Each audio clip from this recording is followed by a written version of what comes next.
जय हिंद दोस्तों। डिस्क्लेमर पढ़ लीजिएगा, मैं सेबी पंजीकृत सलाहकार नहीं हूं दोस्तों। बात करेंगे आज सुजलोन के बारे में। जुर्माना फिर से, अभी जुर्माना हटा था 2 दिन पहले। 1 करोड़ रुपए के आसपास का कंपनी के ऊपर जुर्माना लगा था बहुत पहले से। कंपनी ने अपील किया था तो उसके बाद वो जुर्माना हट गया, जो अभी 2 या 3 दिन पहले आप लोगों को अपडेट दिया था। आप कमेंट करके बताइएगा। अब फिर से कंपनी के ऊपर जुर्माना नया वाला लग चुका है और ये इस बार थोड़ा सा बड़ा जुर्माना लगा है, ठीक है ना। यहाँ पे 44 रुपये और 38 पैसे पे अपडेट करा है। 2% की आज फिर से गिरावट आई है। मार्केट आज पॉजिटिव था, अच्छा खासा निचले स्तर से रिकवरी देखने के लिए मिली है। स्ट्रॉन्ग रिकवरी कह लीजिए देखने के लिए मिली है, बढ़िया मजबूत। लेकिन फिर भी जो है शेयर में गिरावट आई है। ऊपर की साइड में एक बार पॉजिटिव गया था, लेकिन उसके बाद लगातार गिरावट आई है। लगभग 12-1 बजे के बाद से मार्केट धीरे धीरे रिकवर करना शुरू कर दिया था और रिकवर कर भी गया है।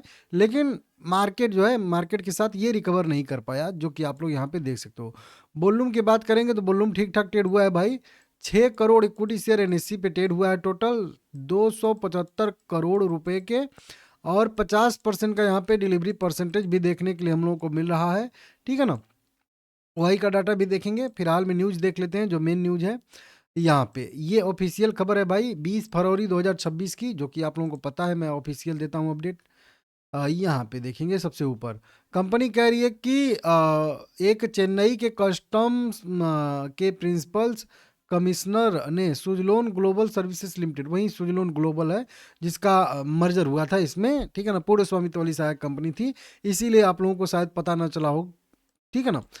जो अब सुजलोन एनर्जी लिमिटेड में मर्ज हो चुकी है, तो जो सुजलोन ग्लोबल सर्विसेज लिमिटेड थी उसके लिए जो है यहाँ पे कुल मिला के 9.60 करोड़ रुपए की पेनाल्टी लगाने का आर्डर जारी किया है, जिसकी डिटेल नीचे जो है दी गई है। कंपनी कह रही है कि सही समय पर सही अधिकारियों के पास इस आर्डर के खिलाफ जो है कंपनी अपील करेगी, जो कि करेगी ही करेगी, ये तो पता ही है। प्रधान सीमा शुल्क आयुक्त कमिश्नरेट जो है चेन्नई 3 की तरफ से लगभग 9 करोड़ 60 लाख 45,306 रुपये का जुर्माना यहाँ पे लगाया गया। 19 फरवरी 2026 को ही यह आदेश मिला है। कंपनी 20 फरवरी को हम लोगों को दे रही है। कंपनी आईजीएसटी हेड के तहत कस्टम ड्यूटी का कथित कम पेमेंट कंपनी ने किया है, तो इसके वजह से ये जो है जीएसटी डिमांड नहीं, कस्टम डिमांड नोटिस यहाँ पे आई है, ठीक है ना, कस्टम विभाग की तरफ से।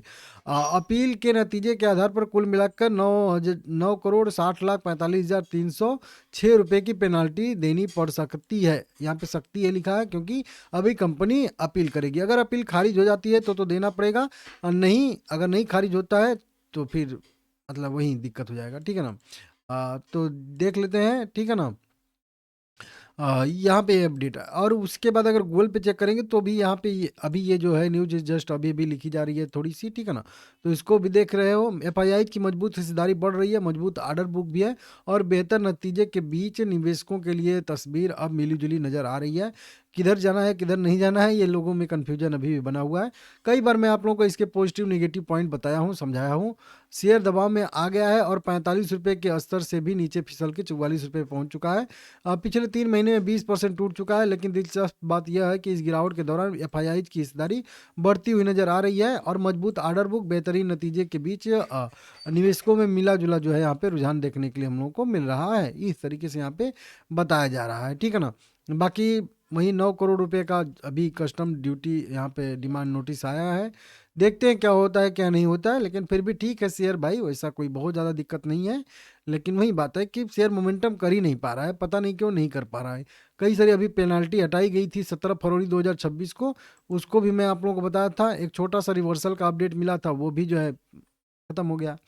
अब यहाँ पे ओपन इंटरेस्ट अभी ये करंट एक्सपायरी का ही शो कर रहा है। 24 तारीख के बाद जो है अगले एक्सपायरी का ये शो करना शुरू कर देगा। हालांकि अगली एक्सपायरी का मैंने एनएससी पे चेक किया है, सेम यही वाली सिचुएशन वहाँ पे भी बनी हुई है। क्या सिचुएशन है यहाँ पे, जैसे आप लोगों को यहाँ पे दिख रहा है ना कि 50 पे सबसे ज़्यादा ओआई है, हालांकि 45 पे कुछ खास ओआई नहीं है पुट राइटर की तरफ से। लेकिन यही चीज़ अगर हम लोग वहाँ पे देख रहे हैं इस अगले मंथ वाला, मतलब मार्च वाला, ये कब का है तो ये है मार्च 30 मार्च 2024 वाला, 26 वाला, मतलब अगले एक्सपायरी वाला है। तो अगले एक्सपायरी पे क्या हुआ है कि अगले एक्सपायरी पे 45 पे सबसे ज़्यादा पुट राइटिंग हो रखी है और 50 पे सबसे ज़्यादा कॉल राइटिंग हो चुकी है, ठीक है ना यहाँ पे।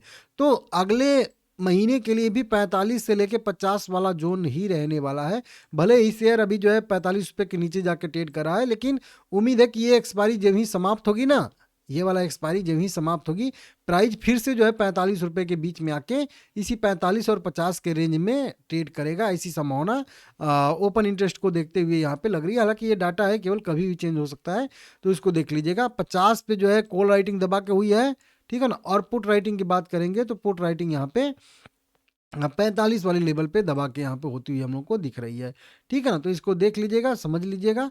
बाकी और कोई अन्य अपडेट आएगा मैं आप लोगों को बताऊंगा, ठीक है ना। कोई दिक्कत यहाँ पे नहीं है। शेयर बिल्कुल लोएस्ट लेवल पे है, अभी इसका नेक्स्ट सपोर्ट 40 रुपये के आसपास बनेगा। अब शायद अगले मतलब एक्सपायरी में 40 रुपये पहुँच जाए, या फिर हो सकता है कि उसके बाद, क्योंकि अगर देखेंगे यहाँ पे तो मार्च तक तो मेरे हिसाब से यहीं पे रहने की संभावना इसकी है, जो कि अभी ज़्यादा ही दिन है, तो 40 जा भी सकता है, हो सकता है 40 जाके फिर से रिकवर करे। तो वो अब देखना होगा क्या करता है क्या नहीं करता है। लेकिन फिलहाल में 45 और 40 के बीच में इसका एक रेंज दिख रहा है ओपन इंटरेस्ट के हिसाब से, तो उसी में रहने की इसकी संभावना है, ये जो बता रहा हूँ आप लोगों को रेंज अभी ड्रॉ करके, ठीक है ना। तो देखते हैं, अगर इसके नीचे जाएगा तो फिर 40 से लेकर 45 वाला इसका रेंज बनेगा, क्योंकि कॉल राइटर का दबदबा जो है लगातार बढ़ता जा रहा है, बढ़ता जा रहा है। तो अब देखेंगे 45-40 वाला रेंज काम करेगा या 45-50 वाला, वो देखना होगा, ठीक है। लॉन्ग टर्म का अगर व्यू है तो ठीक है, होल्ड कर सकते हैं। अच्छा खासा वैल्यूएशन तो इससे बेहतर अब नहीं मिल सकता इसमें, लेकिन वही बात है कि मोमेंटम कब आएगा ये पता नहीं है।